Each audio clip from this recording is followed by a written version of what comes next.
দত্তপুকুর হত্যাকাণ্ডে মূল অভিযুক্তকে জম্মু থেকে গ্রেপ্তার করল পুলিশ। নাম মোহাম্মদ জলিল গাজী। গত ৩রা ফেব্রুয়ারি দত্তপুকুরের বাজিতপুরে চাষের জমিতে মুন্ডুহীন দেহ উদ্ধার হয়েছিল। পরে পুলিশ ওই মৃতদেহকে হজরত লস্করের মৃতদেহ বলে শনাক্ত করে। এরপর তদন্ত যত এগোয় পুলিশ হজরত লস্করের এক আত্মীয় ওবায়দুল গাজীর খোঁজ পায়। তাকে গ্রেপ্তার করে জিজ্ঞাসাবাদ শুরু করে এবং এই জিজ্ঞাসাবাদেই উঠে আসে এই মৃত হজরত লস্করের সাথে ওবায়দুলের স্ত্রী পূজার এক অবৈধ সম্পর্ক ছিল, যার ফলে পুলিশের আবার সন্দেহ হতে শুরু করে যৌন ঈর্ষাজনিত কারণে এই খুন হয়েছে। কিন্তু তখনও পুলিশ মৃত হজরতের কাটা মাথার খোঁজই পায়নি।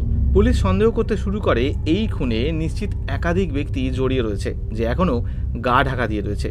এর মাঝেই পুলিশ খবর পায় ঘটনার দিন এক স্থানীয় ব্যক্তি জলিলের বাড়িতে খাওয়া দাওয়া করেছিল এই মৃত হজরত ওবায়দুল। কিন্তু পুলিশ যখন এই জলিলের খোঁজ নেয় তখন জানা যায় এই ব্যক্তি ঘটনার পর থেকেই বেপাত্তা হয়ে আছে। এরপর পুলিশের পুরো সন্দেহ গিয়ে পড়ে জলিলের ওপর। তার স্ত্রী সুফিয়াকে গ্রেপ্তার করা হয়।